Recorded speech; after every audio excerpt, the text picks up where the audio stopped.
1 in 5 American light bulbs is at risk of going dark.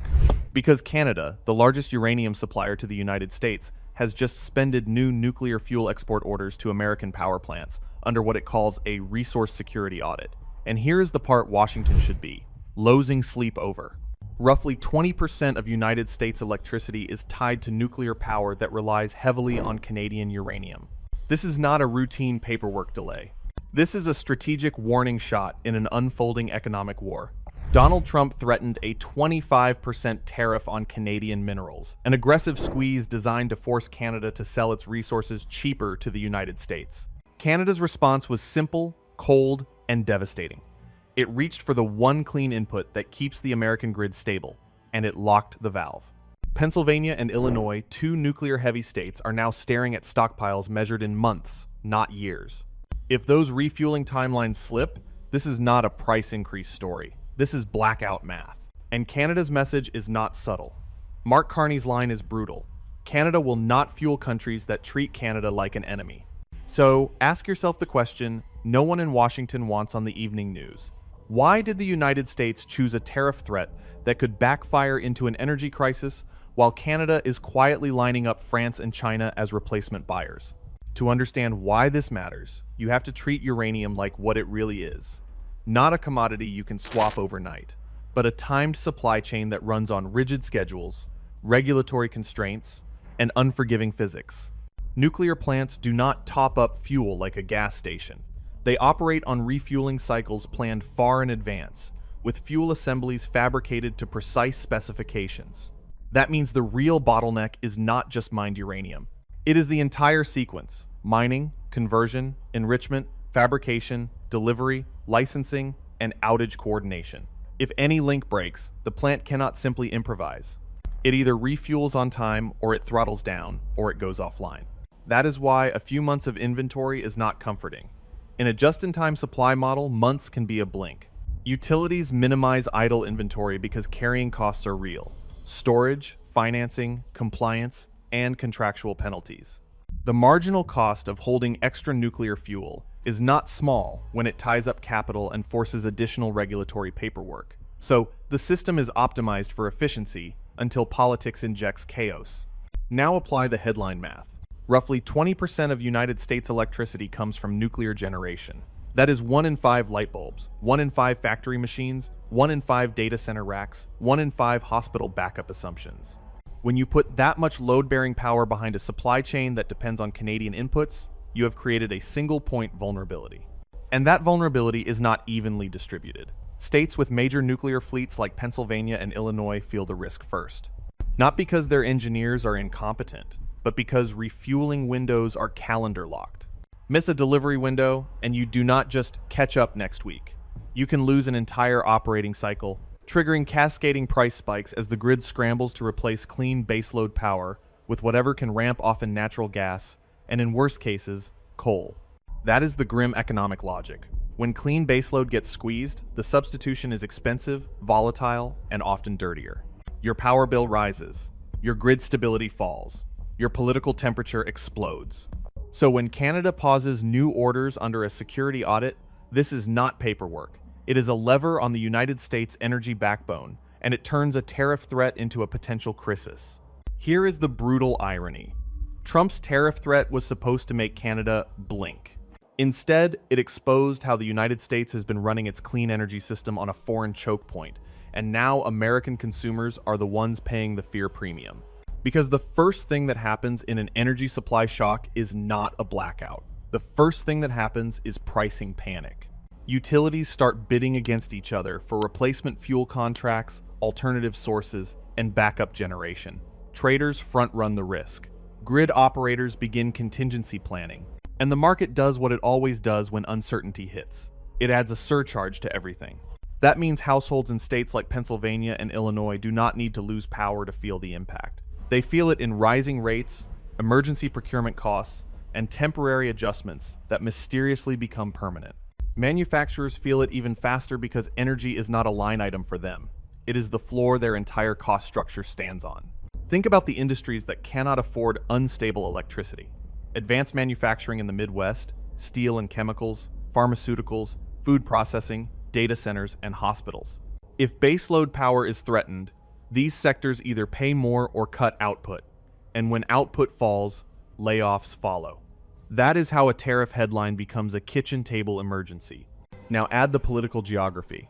If even the risk of nuclear fuel disruption spreads, grid managers will lean harder on natural gas and, in some regions, coal. That is where the policy win becomes a public humiliation. Trump sells the tariff threat as strength, but the consequence is the United States drifting back toward more expensive, more volatile, and more polluting generation. This is why the word backfired is not rhetorical, it is mechanical. And you can already imagine the public statements that start pouring in when the pressure rises.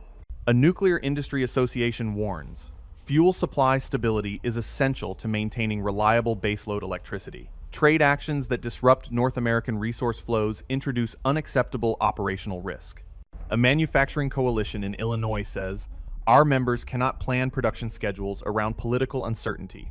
Every week of instability hits jobs, pricing, and competitiveness. A consumer watchdog in Pennsylvania says, families are being asked to absorb higher bills because Washington chose a confrontation it did not understand. That is the real damage. Not only the risk of outage, but the destruction of predictability. And the most dangerous part, once the fear sets in, it becomes self-fulfilling. Utilities hoard, markets spike, politicians posture. Everybody prepares for the worst because no one trusts the timeline anymore. So Trump's aggression does not punish Canada the way it was advertised. It pressures American households first. It squeezes American employers first. And it turns the United States' clean energy story into a confidence crisis, built on one reckless assumption, that Canada would always keep the lights on, no matter how it was treated. While Washington argues about tariffs like it is still the 1990s, Canada is playing the 21st century game: diversification, leverage, and infrastructure-backed bargaining power. Start with the most important move Canada did not threaten. Canada simply re-ranked its priorities. By suspending new nuclear fuel export orders under a resource security audit, Ottawa turned a trade dispute into a national security file. That matters because once a resource is framed as security critical, the decision-making shifts from commerce to sovereignty. And sovereignty does not negotiate on Washington's schedule. Then comes the second move: alternative buyers. Mark Carney's message is designed to be remembered, not negotiated. Canada will not fuel countries that treat Canada like an enemy. That is not just moral language. It is strategic positioning because it sets up Canada's next sentence. Fine, we will sell elsewhere. And elsewhere is not a bluff. France is one of the world's most nuclear-intensive economies, and it treats fuel supply as a strategic asset. China is expanding nuclear capacity at speed because it wants industrial-scale electricity without energy dependence. When Canada signals it is talking to France and China, it is telling the United States, your market is valuable, but it is no longer exclusive. That is how leverage works. You do not need to stop all exports forever. You only need to prove you can redirect flows, and Washington's threat loses credibility overnight. Now look at the deeper play: Canada's allies and partners. If the United States signals it will weaponize tariffs to force cheaper resources, every other trading partner hears the same message: you are a supplier, not an ally. That pushes Canada, Mexico, and the European Union closer, not because they are sentimental, but because they are rational. They start building buffers: new contracts, new routes, new financing, new industrial plans that reduce exposure to American political volatility. And this is where the infrastructure angle becomes decisive. Resource power is not just what you mine, it is what you can ship reliably, at scale, under your own rules. Canada understands that. The strategy is to lock in long-term offtake agreements, expand export optionality, and anchor it all with logistics capacity ports, rail corridors, and processing capabilities that make redirection fast and credible. When a supplier can pivot, the buyer loses the ability to intimidate. So the counter strategy is not just punish the United States. It is to make the United States less necessary. That is the nightmare scenario for Washington. Canada does not need to win a shouting match. Canada just needs to build a world in which American threats are irrelevant, because Canadian uranium, minerals, and energy can move through other channels to other customers under other terms. In that world, Trump's aggression is not strength, it is isolation. This is where the damage becomes permanent, because energy crises are not only about electrons, They are about trust. And trust, once broken, does not snap back with a handshake or a photo op. If the United States signals it is willing to threaten tariffs on critical inputs to force allies into price concessions, every partner learns the same lesson. Access to the American market comes with political risk. That means boardrooms rewrite supply strategies. Governments rewrite contingency plans. And the next time Washington asks for cooperation, the answer is slower, colder, and loaded with conditions. Even if Trump disappears tomorrow, the memory stays. Utilities and regulators will ask, what happens if the next administration weaponizes trade again? That question alone will trigger structural changes, more inventory, more alternative sourcing, more long-term contracts outside North America. Those shifts are expensive to reverse, and once they are built, they become the new normal. And that is why this moment is bigger than uranium.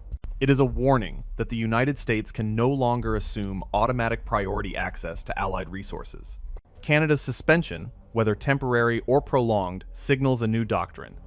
Strategic commodities will be routed toward partners who behave like partners. That changes the bargaining map. Now look at who benefits. Russia and China thrive in environments where democracies fracture into transactional distrust. When the United States and Canada clash, it is not just a bilateral argument, it is a crack in Western coordination. China benefits if Canada deepens energy and commodity ties with Asia. Russia benefits if the United States is pushed back toward coal and internal instability, because it weakens the moral and strategic narrative of clean, secure, modern energy. And here is the most corrosive outcome. The United States starts looking unreliable not because it lacks power, but because it cannot control its own policy impulses. Investors, allies, and adversaries all react to the same signal: unpredictability. Geopolitically, that is how influence bleeds away. Not in one dramatic collapse, but in 1,000 quiet decisions, contracts signed elsewhere, infrastructure financed elsewhere, strategic reserves built against you, not with you. So the long-term shift is this. Canada is demonstrating it holds a critical switch in America's clean energy system. And by pulling that switch even partially, it is teaching the world that Washington's leverage is not what it used to be. Power is not only about who shouts the loudest. Power is about who controls the constraints, the quiet inputs, without which modern life stops. And right now, Canada is showing the United States a terrifying truth. The lights do not stay on because Washington deserves them. They stay on because supply chains, alliances, and mutual respect make them possible. When that respect turns into threats, the system does not argue. It simply breaks.